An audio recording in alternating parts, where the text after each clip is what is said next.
Bismillahirrahmanirrahim. Assalamualaikum warahmatullahi wabarakatuh. Ketemu lagi di kesempatan kali ini tetap di channel Majelis Kongres. Jadi Pak, ini nama channelnya Majelis Kongres. Kongresnya itu artinya kongko nggak beres-beres. Bisa. Jadi kesempatan hari ini kita ada dua narasumber sebenarnya. Dua apa satu nih? Pokoknya kita ngeriung lah. Iya. Ngomong nggak beres-beres terserah. Mengalir. Dengan saya memperkenalkan atau memperkenal diri ya? Memperkenalkan diri lah. Ini silakan. Ya, nama saya Nur Atik. Atik Tajudin. Bang Atik Tajudin ini orang asli Bekasi. Asli Babelan. Asli Babelan. Yang Babelan apa ujung Malang? Ujung Malang bagian dari Babelan. Oh iya. Dan di depan saya ini ada saya Pak, ya dibilang abang lah. Abang Iwan Kurniawan, strip Kurniawan. empuh. Strip empuh. Empuh itu magister pencerahan umum. Nah, Ini gelar baru. Dari Universitas Hah? Langlang Buana lah. Langlang Buana kehidupan masa lampau. Iya. Dari abad sebelum Masehi sampai Masehi. Jadi kesempatan kali ini kita akan membahas beberapa topik mungkin ya. Bang Nur Atik Tajudin, kebetulan di sini ada Tosan Ajinya juga. Terus dari Bang Iwan juga mungkin bakalan mengulitin dari Bang, apa ngupas Ya, tuntas saya mengupas masalah tentang sejarahnya. sejarahnya. Jadi dari sisi sejarah, dari sisi metalurgi, dari sisi macam-macam lah pokoknya dunia Tosan Aji. Tosan Aji. Nah, saya tadi tertarik sebenarnya kalau sebutan empuknya sendiri itu strip empuk emang udah dikenal dari dulu apa baru dibikin tadi? Semenjak saya mengenal Mamanda Kiai Haji Habib, pesantren At-Taqwa dengan saudara Atik ini, ya disitulah gelarnya ada. Dipanggil empu. Dipanggil empu lantaran Ya, lantaran saya juga mengenalkan benda-benda pusaka-pusaka ini. awalnya dari Ya, dari Golok Kebudayaan Bekasi khususnya. Golok Kebudayaan Bekasi. Dorongan minat untuk mendalami hal-hal seperti ini apa emang dasarnya hobi aja? Apa emang ternyata sebelum-sebelumnya ada Sebelumnya sudah menjiwai. ada leluhur maksudnya gitu? Ada. Nah, maksudnya dari keturunan-keturunan emang memberikan ilmunya? Ada. Oh, kalau dari leluhur enggak ya. Enggak. Jadi saya menimba ilmu tuh dari wawasan pengalaman saya di dunia Tosan Aji. Waktu itu saya mengenal Profesor Dr. Insinyur Guritno. Dia itu pakar Tosan Aji Indonesia. Tempatnya rumahnya di Rawamangun, Jalan Kakap. Keras itu. Iya. Oh, iya. Dan beliau itu ajudannya Bung Karno. Dan satu merawat benda-benda pusaka-pusaka Bung Karno Kepemilikan dari Bung Karno. punya Bung Karno. Dan juga keduanya dia juga setelah Bung Karno wafat diserahkan kepada Cowitai atau Mas Agung yang punya toko Gunung Agung. Cowitai. Ya di Kuitang sana. Oke. Dan diserahkan juga kepada Mbah Guritno sana. Nah, saya sering berkunjung. Sering berkunjung. Iya, dapat dan wawasan. bukan hanya dua Mas Agung sama Presiden Bung Karno aja, bukan. Jadi ada pejabat-pejabat yang lain, pengusaha lain, ya, yang ingin mencuci lah, membersihkan, menjamas pusaka. Nah, jadi itu banyak. Nah, dari situ saya karena sering berkunjung, saya melihat benda-benda ini jadi ada daya magnet tertarik. Rasa Ingin cinta, ya rasa cinta. suka. Dari situ awalnya. Akhirnya sering lah ya tercebur lah bahasanya tercebur ke dunia Tosan Aji. Ya. Nah kalau ngomong Bekasi nih, Bekasi itu memiliki Tosan Aji yang terpengaruh dari daerah lain atau memang memiliki keaslian sendiri, ciri khas keaslian sendiri? Ada keaslian tersendiri. Terutama pada abad 18, yaitu seorang tokoh empuh bernama Empuh Daimin yang berlokasi tempatnya di Rawabanteng, Banteng. Tambun sana. Nah, beliau itu memang banyak pesan-pesanan dari Raden Singaperbangsa dan juga dari yang di Celengsi ada itu seorang tokoh juga ya zaman itu. Dan masih banyaknya juga yang lainnya. Dan mulai dari situlah Mpu Daimin atau Mpu Robanteng membuat desain pusaka yang paling difavoritkan adalah pisau raut. Pisau raut. Iya, tapi bukan itu juga. Dia membuat juga golok, keris, dan tumbak dan yang lainnya. Artinya kalau di wilayah Bekasi lah, kalau sekarang kan udah terbagi ada kota dan kabupaten. Di wilayah Bekasi yang memang menjadi senjata atau sanajinya yang memiliki karakteristik asli itu adalah pisau rautnya. Ya. Kalau pisau raut bukan sebagai senjata sebenarnya. Bukan sebagai senjata ya. Kalau orang sekarang beginilah, kalau nggak bawa handphone, HP gimana rasanya dah? Jadi suatu pemantes. Bisa dibilang pemantes, bisa dibilang juga memang Taruh di sini. bagian atau mungkin orang-orang kebudayaan di saat udah masuk budaya ya. peradaban di era itu orang-orang Bekasi itu memang ciri khasnya memiliki kemampuan yang prakarya atau kerja-kerja yang butuh dengan itu. Pisau raut itu. Bukan berbeda. Jadi pisau raut itu ada dua jenis. Ada yang jenis untuk tiga jenis maksudnya. Ada yang untuk pusaka, yang itu jarang dikeluarkan. Ada juga yang untuk ageman dan sorenan. Ada yang untuk pekerja. Nah, jadi ada 3 karakter. Nah, kalau yang untuk pekerja, yaitu logam besi biasa. Ada banyak masyarakat yang tebal, lebar itu. Nah, tapi kalau yang untuk ageman atau sorenan itu biasanya untuk orang hajatan. Nah, dia memakai baju adat Bekasi. Maaf, saya garis besarin ya. Bukan Betawi nih, Bekasi. Iya. Kalau Betawi luas bicaranya. Nah, itu dia memakai di sini. Ya nggak beda orang Jawa lah. Kalau hajatan pakai keris di sini. Nah, dan juga ada pertemuan-pertemuan tokoh-tokoh masyarakat Bekasi, jago-jago silat sana. Selain dia bawa golok, dia juga bawa pisau raut. Gitu. Oke. Ini ya bentuknya. Ya, ini salah satunya. Bisa diperlihatkan mungkin kita. Nah, ini. Atau mungkin bisa dijelaskan strukturnya, konstruksinya. Ini yang pertama ya karena ini gagangnya retak ini, jadi saya pakein plastik lengkap lah, takut pecah gitu ya. Nah, ini dia punya dari kayu, ini kayunya yang sangat keras sekali, gali sawo. Gali sawo. Umumnya. Gali sawo. Nah, ini dia nih. Satu, ciri khas daripada pisau raut, dia gagangnya terbalik daripada pisau yang lain. Nah, nanti saya perlihatkan. Ya. Dan satu ciri khas seperti kayak keris, kayak langgam Solo ya. Ini Surakarta ini. Nah, itu. Nah, padahal bukan keris. Ya memang Mpu Daimin itu memang berasal memang dari Jawa Tengah kelahirannya. Bukan Jawa Tengah. Jawa Tengah. Tuh kelahirannya. Walaupun Mpu Daimin itu anak yang Puardi, Cikande, Banten, tapi dia lahir besarnya di Jawa Tengah. Oke. Nah, punya istri orang sini, Rawabanteng. Ini nama Mpu Rawabanteng. Jadi antara Kong Daimin itu dalam kepribadiannya, Banten ya dari bapak.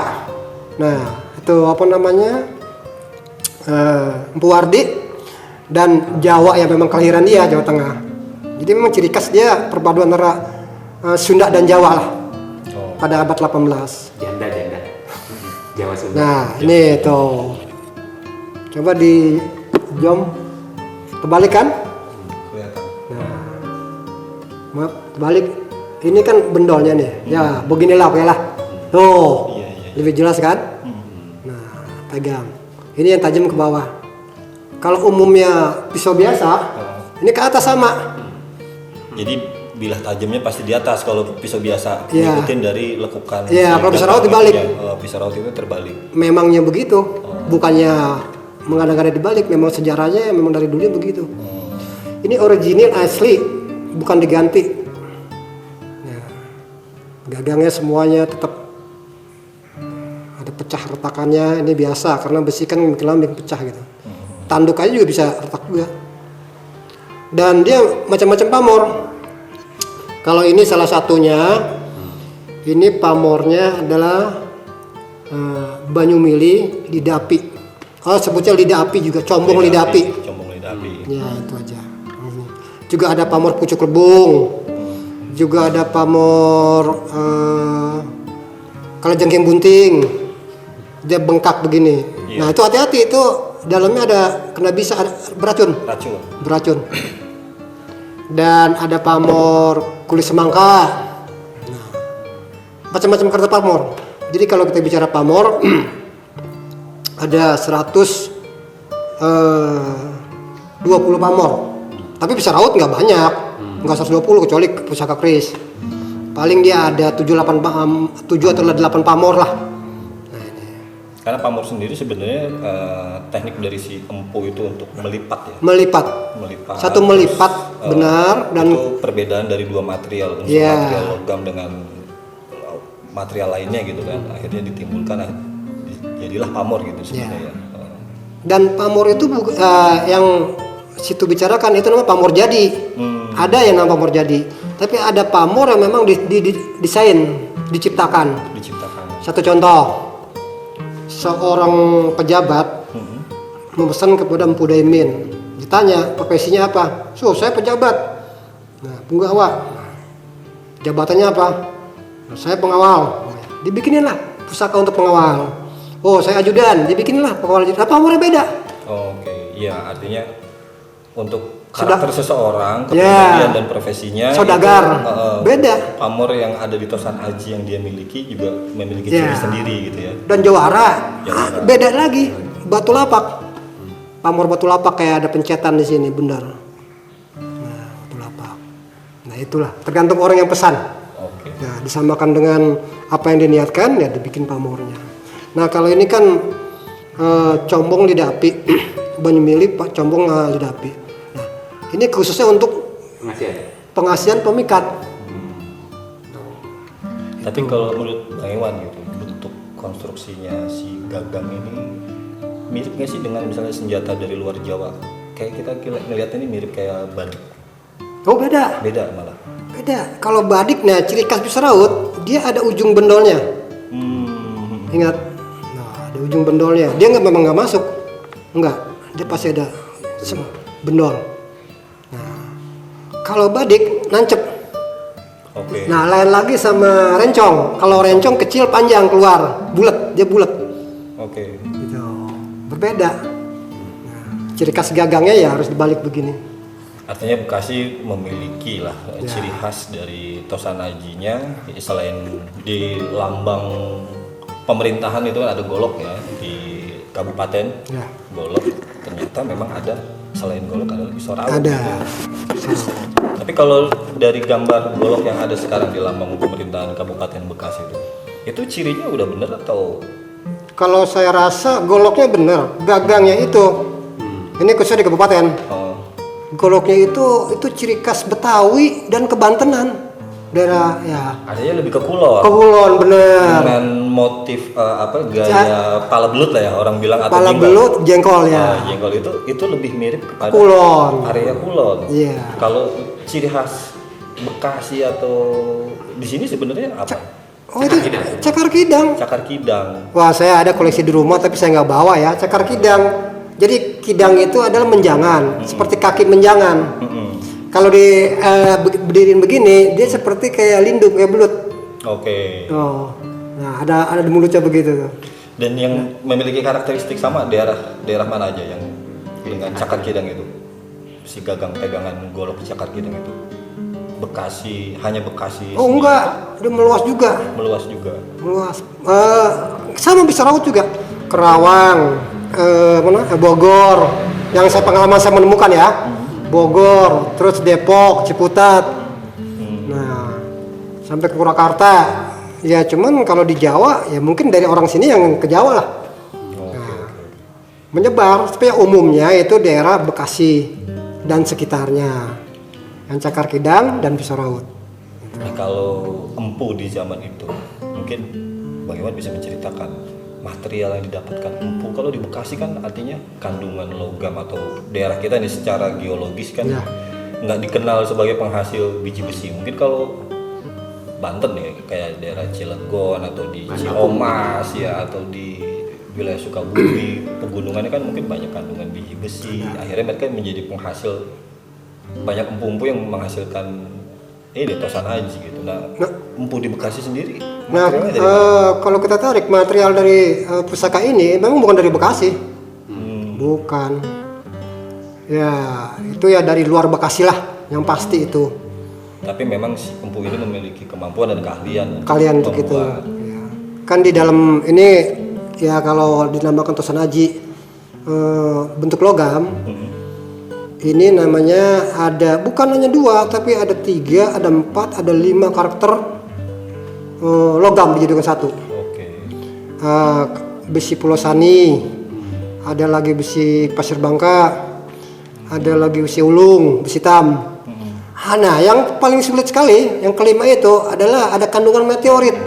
Nah, itu dia. Meteorit itu satu logam batu yang dari angkasa jatuh ke bumi.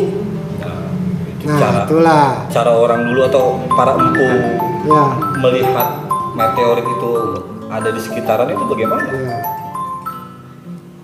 Meteorit itu bisa ditemukan bagaimana di saat itu? Orang sekarang sama orang dulu berbeda ya. Ya, kita kalau bicara spiritual ya. Karena dari keyakinan orang-orang dulu, dia antara manusia dengan ciptaannya atau dengan Allah dengan Tuhan. Nah, dia mempunyai hal yang istimewa bagi diri dia. Bagi dia mudah. Tapi mungkin di era itu ya, di Di era periode itu kita tinggal di Sering zaman-zaman itu, tirakat, ya. Ada pendekatan. Ada pendekatan. pendekatan spiritualnya ada. Ya. Tapi mungkin kalau ngelihat situasi alamnya juga berbeda dengan sekarang kali ya. Iya, kalau kita ngelihat ke atas langit zaman sekarang udah banyak bangunan dan lain-lain, cahaya, jadi benda-benda langit nggak keterdeteksi. Ya. Dulu mungkin dikit-dikit lagi ngopi depan rumah, meteor jatuh, udah besok kita bikin keris ya. Bisa ya. Ada caranya mungkin. Iya. Ya, Mumpung kita lagi ngobrol sama empu, kita gali gimana caranya empu ini terus dapetin material-materialnya. Siapa tahu diturunin ilmunya. Gitu. Setiap empu memang mempunyai satu darah seni, kedua di bidang spiritual yang lebih tinggi. Sebelum jadi empu dia jadi pertapa. Oke. Tingkatan pertapa dari gua ke gua, ya dari tempat sunyi ke tempat yang lebih sunyi lagi. Nah setelah dapat ilham, nah baru dia menjadi empu, gitu loh. Para pelaku dan Tirakat ya membersih diri lah di zaman itu. atau mungkin di periode sebelumnya dikenal apa kalangan resi ya. Kalangan Ya kan ada terkenal empu sendok, empu supo, empu Brahma. Wah itu orang-orang yang dekat sekali dengan kerajaan itu, nggak sembarangan kita. Nah, ya mungkin ada keunikan atau ada mujizatnya lah. Kalau kata orang sekarang lah, empu dulu sana. Nah, sekarang kita bahas punya Bang Atik Tajudin nih. Kira-kira apa nih yang bisa diceritakan nih dari kerisnya? Keris. Iya, sebelum masuk ke keris, saya coba untuk kilas balik sebentar ya. Oke. Perkenalan perjumpaan saya dengan Seorang Bang Iwan. Ya, artinya Empu Iwan. sebetulnya kita sebut sekarang Empu Iwan. penisbatan nama empu itu sebetulnya saya. Oke. Gitu. Ketika misalkan dalam setiap pertemuan, sebetulnya ini saya diracunin sebetulnya, diracunin Serem pas dong. ada gitu. Serem dong. Artinya awalnya saya orang yang sangat yang sangat rasional dalam pengertian tertentu. Artinya melihat sesuatu itu dari aspek materialnya aja, enggak masuk pada dimensi-dimensi yang gitu. Ya sebetulnya karena memang perjumpaan ini kan di tempat paman saya gitu. Sebagai karya seni lah. Iya, sebagai sebuah tosana aji ini sebagai karya seni. tosana aji sebagai salah satu warisan kebudayaan bangsa. Ya. Itu sebetulnya saya tuh lebih interest ke situ, bagaimana jejak peninggalan peradaban masa lalu para leluhur kita. Ternyata memang kita bukan, kalau bahasa sekarang ini bukan bangsa kaleng-kaleng gitu, bahwa Iya. bangsa kita itu punya peradaban unggul. Sebetulnya itu. Nah, ketemulah ini gitu, sering ngobrol, ngalor ngidul gitu. Ternyata lama kelamaan Suka. dia suka gitu. Akhirnya Ya kebetulan saya punya paman kayak begitu kan. Ya kalau saya pribadi mungkin di rumah ya paling ada 1-2. Tapi kalau di tempat beliau mungkin ratusan. Itu dari golok, dari keris, dari abad keberapa, dari berapa juga ada. Ya artinya, nah kadang-kadang saya itu minta penjelasan ke Empu, gitu, Pak Iwan ini. Nama Chinese-nya ini. Oh, nama saya? Oh, iya. Nama asli saya dari orang tua leluhur saya Kau Sian Ho. Marga saya Kau. Kau. Artinya kau. Masih keluarga Van Tambun. Ya. Bener, bener. Ini Teluk Pucung, kan- Teluk Pucung. Teluk Pucung Teluk ini Pucung nih, biasa Tambun Gedong Juang. Teluk Pucung biasa nama. Oh, sama, Iya, ya. nama kau Tambun. Ya. Iya. Jadi itu. Jadi misalkan kita dikenalin. Nah, Empu ini menjelaskan historis ini dan sebagainya itu. Ketika dipancing pada dimensi-dimensi lain saya nggak kurang begitu tertarik, lebih pada peninggalan itu. Nah, lama kelamaan kok ada sesuatu yang apa ya, ini rasa batinnya kayaknya feel-nya dapet gitu. Oh, jadi kayak seperti memiliki ikatan. Baru kita mulai. Tapi nggak kayak spirit doll kan? Enggak, beda. Kalau spirit doll kan artinya jadi apa ya? Kayak ketergantungan spirit doll, jadi harus dikasih minum, dikasih apa gitu kan? Enggak. Oh, kalau itu salah. Itu salah. Itu saya nyatakan salah. Makanya Kalau untuk tadi kalau untuk perawatan merop keris, pertama kita dijamas, zaman dibersihkan, dipakai warangan, dicuci yang bersih, setelah itu dipakai minyak yang khusus keris. Nah, setelah itu disimpan. Artinya kalau warangan sebenarnya fungsinya sebagai pembersih dan Karat. karat. Iya, tahan karat. Dan logam ini tetap bertahan. Dan si minyaknya sendiri sebenarnya supaya tidak tercampur dengan air dan kelembapan. Iya, kelembapannya. Menimbulkan Benar. karat baru kan gitu. Ya? Supaya jangan korosi jangan Korosi. iya, Korosi. korosi, punah gitu. Ya, itu memang perawatannya begitu. Coba Bang Atik mungkin bisa jelasin ini sejarahnya dapat di mana ini keris atau Kalau- apa bentuknya seperti ini mungkin nanti dijelasin sama Bang Iya, Iwan gitu kan. sebetulnya pada tinjauan sejarah historis saya kan nggak cukup expert lah, nggak bisa menjelaskan. Yang jelas tiba-tiba ada yang nganterin, Oke. gitu. Ini tolong pegang, gitu. Saya juga nggak tahu. Tiba dan kesempatan ini ketemu Bang Iwan juga sebetulnya Empu ini harus bisa menjelaskan sebetulnya. Oh ini Aji Mumpung, Aji ada Bang Mumpung, Iwan iya. minta tolong dijelasin Sebetulnya ini dari sisi sebelum masuk ke tempat yang lebih besar, akhirnya saya udah ini gitu. Artinya memang itu udah lebih pada itu. Saya nggak tahu, tiba-tiba ada yang nganterin, tolong disimpan ke saya, ada yang nitipin gitu. Dan saya juga sering sekali mendapatkan di paman saya itu banyak sekali orang yang nganterin ya. Iya. Untuk tolong dijaga. Iya. Saya juga nggak tahu, tiba-tiba ada orang nganterin ini tolong dijaga gitu. Artinya dari sisi kepemilikan mungkin bukan milik saya, ini hanya titipan. Tapi saya lebih pada dimensi itunya. Nah, sebetulnya itu Seninya, seninya. iya. Nah, baru itu saya ketika mulai berinteraksi, mulai mulai masuk kepada dunia Tosan Aji, baru bisa dijelaskan dari Empu ini bahwa keris itu atau Tosan Aji itu ada beberapa level gitu. Modelnya cuman sebagai alat kerja kan tadi dijelaskan, ada yang dibilang ageman, ada yang bilang ada lagi yang apa tuh ada satu Sorenan.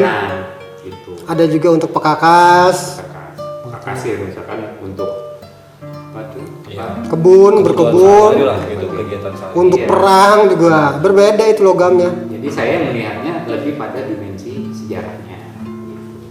Lama-kelamaan tertarik. Ya kalau ditanya ini apa yang paling bisa menjelaskan? Yang jelas ini Mataram Oke. abad 17 kan gitu. Mungkin bisa langsung diperiksa atau dinilai, dikurasi lah. Nah, maksudnya. dikurasi. Dari sisi Ini kurator. Dari sisi kesenian gitu. Oke.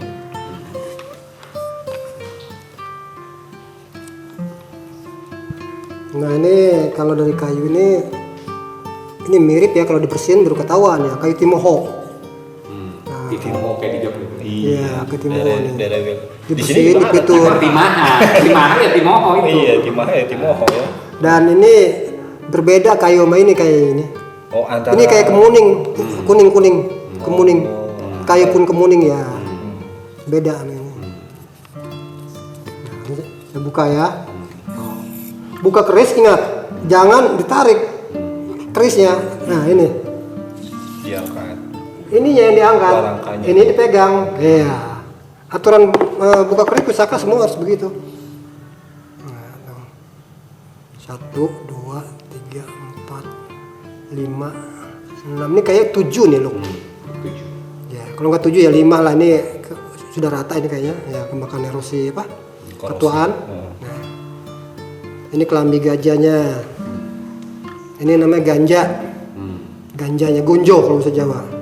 Nah, pakemnya, nah dari sini kalau sudah dibersihin nih, pakem itu namanya nama apa ini, pamor itu dari sini. Nah, lihat. Dan lebih bagus lagi kalau keris sekarang kan banyak yang duplikat. Kalau yang lama itu dia punya paksinya, dia kecil, runcing. Kalau yang baru tebal kayak paku. Oh iya, karena karakter logam-logamnya Nah, gitu ya. pokoknya kalau kita buka banyak juga yang bentuknya ini tua, dikecilin, tipisin sama dia dengan bahan kimia atau dengan apalah. Tapi dalam paksinya ini tetap tebal, ada gitu. Tapi kalau original enggak, memang tipis, ini kecil paksinya. Nah ini kalau dilihat latap-latap, bahasa latap-latap apa? Apa tuh? Latap-latap. Senyap-senyap apa? Senyap. Oh iya. Iya. Kelebatan. Ya, sekelebatan lah. Ini kayak pamor semongko, pamor kulit semangka. Umum lah ya. Umum kayaknya. Pamor kulit semangka. Ini untuk rumah tangga. Nah, untuk rumah tangga itu orang yang berumah tangga maksudnya. Iya. Tuh, dulu taruh. Rumah ada tangganya ya. Iya, dulu taruh di pendaringan. Ada pusaka namanya pamor pendaringan kebak, ada. Ada beras uta, ada untuk rumah tanggaan. Nah, kan saya tadi bilang keris itu kalau diperhatiin atau lihat dari primbon itu 120 pamor. Wah, mesti apa namanya, sering lihat, sering pegang lah. Ya, jadi hafal juga Jadi hafal. dengan pakem itu ya. Iya, pakemnya nih. Dan Kalau dari sisi metalurgi ini memang terlihat benar secara usia juga tua. tua ini tua. Hmm. Tua. Ya. Nah, kembali lagi deh tadi pembahasan dari ciri khas Bekasi gitu kan. Nah, kalau dari ciri khas Bekasi selain goloknya terus pisau rautnya, apa yang biasa jadi pegangan masyarakat atau jadi ciri khas orang Bekasi? Kan orang Bekasi sendiri kan kita saat ini gitu kan nggak diklaim sebagai orang asli Pasundannya atau Pajajarannya gitu. Bekasi kan ada di wilayah pesisirnya juga, mungkin ada percampuran orang Bugisnya atau orang Tionghoanya gitu kan, pendatang lain juga orang Melayunya gitu. Memungkinkan nggak itu akhirnya menjadi wah ini tosan aji dari gabungan beberapa kebudayaan gitu? Enggak juga. Kan tadi saya udah jelaskan, dia ada ciri khasnya adalah pisau raut. Pisau rautnya aja gitu. Pisau raut itu nggak sama dengan badik orang Makassar, nggak sama dengan rencong Aceh, nggak sama dengan pusaka yang lain lah. Jadi dia ada khusus. Dan goloknya itu cakar kidang. Khusus goloknya, gagangnya ya. Kalau goloknya hampir mirip, ada ujung turun, di Jawa juga ada, Bilahnya di mana itu ya. juga ada, di NTB juga ada kalau bilahnya. Tapi kalau gagangnya itu yang berbeda. Nah, Artinya bisa ciri khasnya. disimpulkan nggak bahwa si pisau raut ini ternyata memang tidak memiliki pengaruh kebudayaan luar gitu, dari orang Bugis tidak Enggak, mencampur adukan gayanya si badiknya dia dengan pisau raut gitu. Tidak, Atau rencongnya orang wilayah Sumatera gitu kan. Sumatera, Aceh tidak tercampur-campur gitu di Tidak, sini. iya. Gitu ya. Iya. Berarti bisa dibilang memang ini Memang bukan- ini ciri khas, Asli ya, asli. asli tidak campur dengan budaya yang lain, nggak campur. Oke. Dan tadi ada pembagiannya gitu kan, bahwa ada memang untuk keseharian, Iya, ada sebagai 3 ya. perkakas gitu, benar-benar dipakai untuk bekerja buat ngerawatin bambu dan yang lainnya. terus ageman, Ageman, pemangkas, ya ada yang udah pusaka ada 3 pusaka. khusus. Dan kalau yang untuk pekerja itu biasa nggak berpamor, besi biasa, tebal, wajah biasa, baja biasa. Ya kayak kita misalnya di sawah ngarit, ya aritnya baja-baja seperti itulah. Ya itulah. Nggak ada. Nah kalau untuk yang sorenan ya itu kebanyakan dihiasi gagangnya dihiasi, dan ada juga berpamor, ada juga yang enggak. Yang untuk sorenan ya sorenan pernikahan, pemantas pemantas ya bilahnya mungkin ada beberapa kandungan yang lain. ada. Terus si gagang ini diberikan hiasan ragam Hiasan hias, ya. gitu. Ada kayak perak nih, di pala ini kan ada diperakin. Pokoknya di dekorasi lah. Ada emas juga ada. Itu dekorasi. Nah, ini juga ada emasnya juga ada. Nah, Dan kalau yang dari Bang Iwan temui mungkin di orang-orang yang Bekasi yang sekarang masih memiliki pisau raut ini, ada beberapa atau memang udah? wah kalau dilihat saya kabupaten kota di Bekasi ini, sayangnya udah tersia-sia benda ini. Jadi udah kerosi, udah keropos, udah gerempang lah bahasanya. Nah, ini posisi pusaka saya ini yang saya dapat, ini lumayan, ini 75% lah, 80%. Wah kalau yang udah itu udah tinggal habis lah ini. Iya. Nah, karena satu kurang rawatan, kedua itu masa bodoh dengan budaya sendiri. Ya mungkin ketiganya dia takut dengan pengaruh sugesti apalah. Oh iya. Energi-energi negatif. Identiknya kan kalau pusaka atau sanaji itu ada hal-hal Iya. fisiknya. Iya, padahal nggak begitu. Nggak begitu. Itu tergantung pikiran. Cara berpikir, konsep pikiran. Kita larinya kemana? Nah, kayak saudara Atik bilang ke dunia seni ya, ke dunia logamnya, Metalurginya. ya metodologinya. Ya udah lari ke situ aja, jangan lari ke yang lain-lain. Jadi masuk ke situ. Iya. Tapi kalau campurin dengan dunia metafisika, doa apa ya, jadi nggak nyambung, berbeda. Tuh. Nih dari pembahasan kita lah, artinya tadi sudah membahas si pisau raut, juga ada nyelip dikit bahas kerisnya Bang Atik.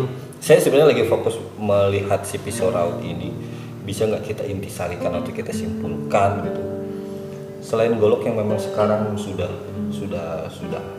terpampang jelas di logo pemerintahan Kabupaten Bekasi, pisau raut ini bisa dikatakan layak sebagai peninggalan warisan heritage Bekasi. Artinya memang kalau boleh saya menambahkan sekaligus bertanya, artinya memang pisau raut ini adalah otentik milik masyarakat Bekasi dan di tempat lain tidak ada kesamaan. Tidak ada kesamaan. Artinya memang hanya ada di Bekasi. Artinya ini salah satu kekayaan Budaya pesanaji seni ya. Pesanaji di Bekasi. Oke. Berarti kita masuk sesi akhir deh kalau gitu, kan udah punya kesimpulan. Ada nggak dari Bang Iwan atau Pak Iwan ini buat menyampaikan ke generasi saya dan ke generasi di bawah saya, bagaimana harusnya memperlakukan Tosan Aji warisan orang Bekasi ini? Budaya leluhur lah. Budaya leluhur. Jadi bicara budaya leluhur ya, budaya Tosan Aji dari leluhur. Saya juga memang sebagai jiwa ya dibilang jiwa Tosan Aji juga jiwa saya ya. Saya merasa risih, merasa pemerhati, merasa sedih terhadap generasi muda yang sekarang ini. Dia tidak melihat flashback ke belakang. Tidak menjadikan sejarah sebagai pelajaran. Tidak, ya. Sayang sekali. Satu contoh perlu diketahui, Amerika kan negara teknologi selain Jepang. Dia kalau membeli pusaka yang masih bagus, yang masih utuh, dia nggak boleh bawa keluar, dilarang oleh pemerintah sebagai cagar budaya. Kalau pusaka keris, karena juga UNESCO pusaka keris ya di Indonesia. Jadi dia beli orang Amerika tuh yang udah patah-patah. Nah, dia bawa di sana, dia telitiin, dia lebur, itu diambil logam yang bermanfaat bagi dia. Nah itu. malah lebih tahu dia teknologinya daripada kita orang Indonesia. Akhirnya mereka mengetahui gitu bahwa Akhirnya mengetahui. leluhur kita itu punya teknologi bagaimana menempa komposisi dari Ya. kandungan logam itu. Kandungan logam itu. Sampai bisa ngebentuk ya metal kan Metal, wujud-wujud iya. keras gitu kan, wujud keras tapi bisa dibentuk dengan estetik yang bagus. Benar. Akhirnya mereka Mengetahui, jadi lebih tahuan dia. dan kita sendiri malah kadang bingung. Logam dari meteorit, iya. Logam dari meteorit kok bisa ada? Ngambil dari mana teknologi zaman itu? Gini, orang-orang seumuran saya atau di bawah saya gitu untuk mengenal gelar empu aja mungkin sampai bingung gitu kan. Empu itu apa gitu. Yang kita takutkan malah seperti itu. Itu saya jadi apa yang merasa ya boleh dikata pemerhati lah dengan benda-benda khususnya Tersanaji ya, kita bicara Tersanaji ya. Kabupaten dan Kota Bekasi untuk generasi muda. Apa salahnya kalau kita memang ada dari apa namanya buyut, engkong, babah kita, jangan kasihkan kepada yang lain. Hah? Kita sendiri yang merawatnya. Merawat pusaka ini ya gampang sekali, lebih susah lagi merawat ayam pitik. Kudu diempanin. Kudu dipanin, pagi dilepas, dijagain takut ada tikus. Iya. Pusaka ini hanya 1 tahun sekali dicuci. Ya tergantung mau bulan Suro boleh, mau bulan Maulid boleh. Umumnya bulan Maulid di Bekasi sini. Nah, dijamas, dicuci dengan jeruk nipis, karatnya dihilangin, putihin namanya, ditirisin bersih. Nah, setelah itu pakailah minyak yang benar, jangan campur alkohol. Dia takut mengandung karat lagi kalau pakai alkohol. Nah, dan dari situ simpan di warangkanya, di sarungnya. Nah, ditaruh tempat yang baik, yang bagus, yang lazim gitu. Jangan di dapur. Beda harusnya. Dan ingat, jangan dipuja-puji, jangan disembah-sembah. Kalian hanya sebatas karya seni ya. Kalau kita bicara masalah metafisika, ini mempunyai nilai nih. Ini pusaka bukan energi auranya, ini ke semuanya. Nggak usah disembah, saya nggak sembah dia. Nah, auranya keluar. Nah, seperti begini aja. Ini senter mati. Sekarang kita tekin buka. Tek, gimana? Nih, begini. Saya perumpama misalnya. Ini kayak senter, mati senter nih. Nggak ada cahaya. Nah, sekarang kita buka. Ini keluar. Udah menyerap. Ya, ke pemiliknya, ke kita. Itulah. Jadi itu nggak perlu diambil pusing lah. Iya. Perlu juga menjadi pemikiran-pemikiran yang baru, ntar jadi keyakinan atau Iya. itu udah salah. Itu salah itu. Kalau Salah Pak Atik itu. sendiri mungkin ada yang mau disampaikan kaitannya dengan Tersanaji atau tarikan garisnya dengan Bekasi sendiri ini dari yang kita bahas. Ya kalau saya sih lebih pada ini aja, lebih pada bagaimana kita misalkan sebagai orang Bekasi yang mengaku apalagi pegiat kebudayaan, yakni bagaimana peninggalan Tersanaji khususnya pisau raut itu memang harus dijaga. Dilestarikan. Ini dijaga Untuk generasi muda. dilestarikan, dan kalau bisa Ya.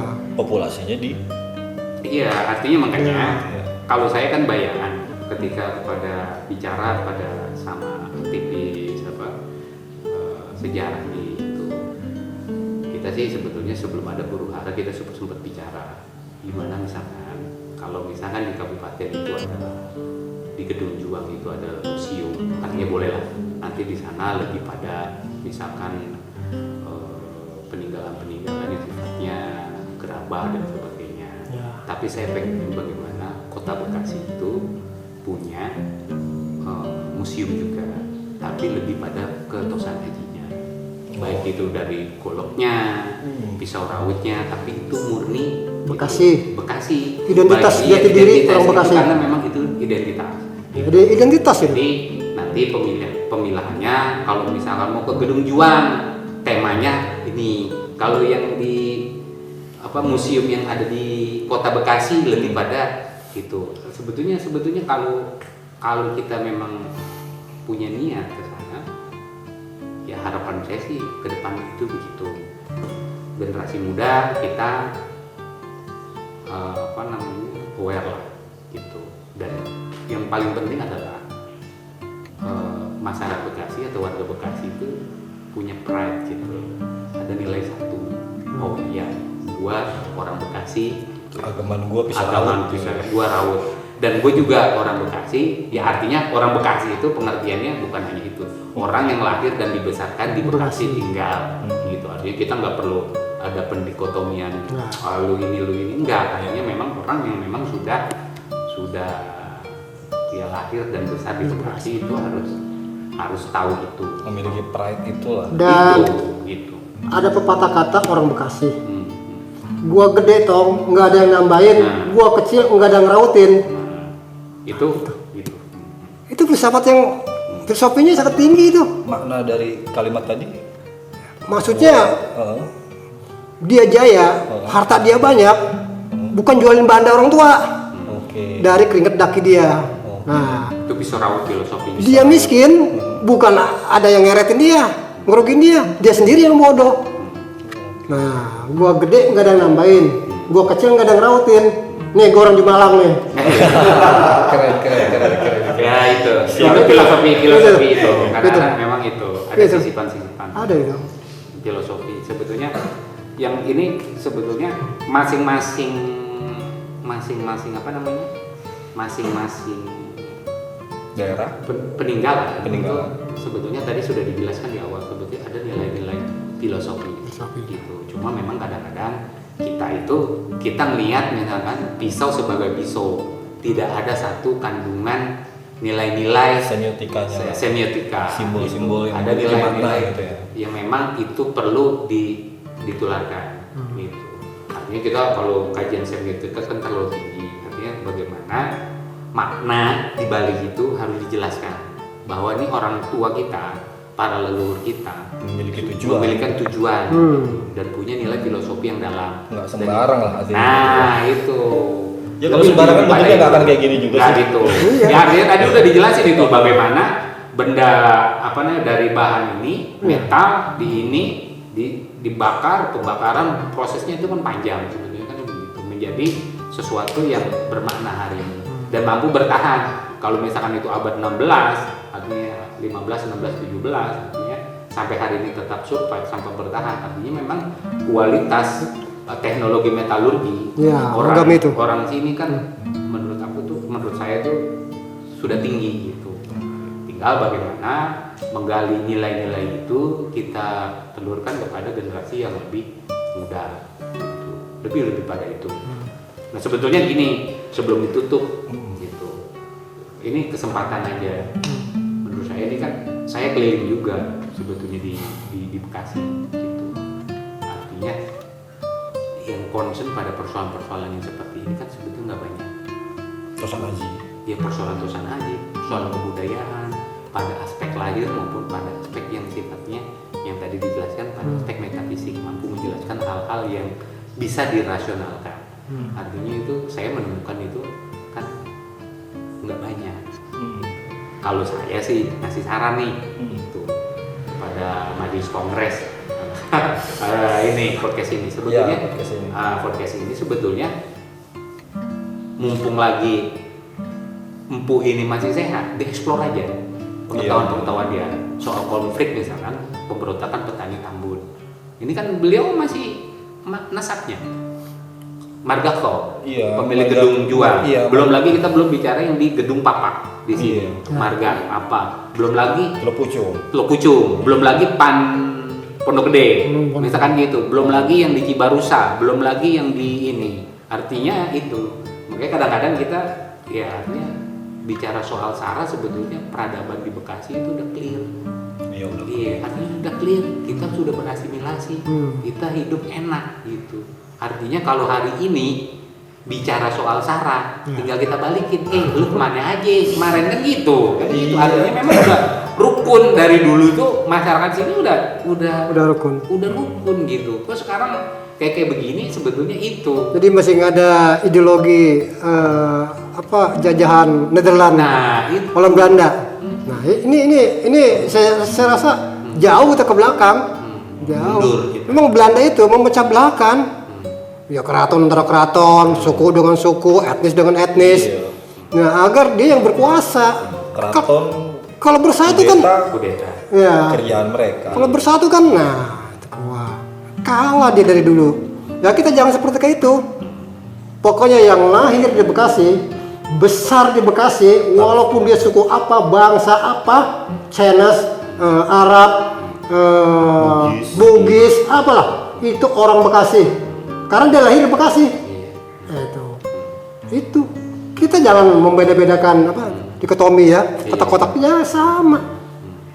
Apalagi yang sudah berabad-abad lampau di sini. Saya sendiri sudah 6 orang tua saya ke 7 generasi. Marga saya Khao Sian Hao. Nah, 7 generasi saya. Di bumi berpijak saya ini adalah bumi Bekasi.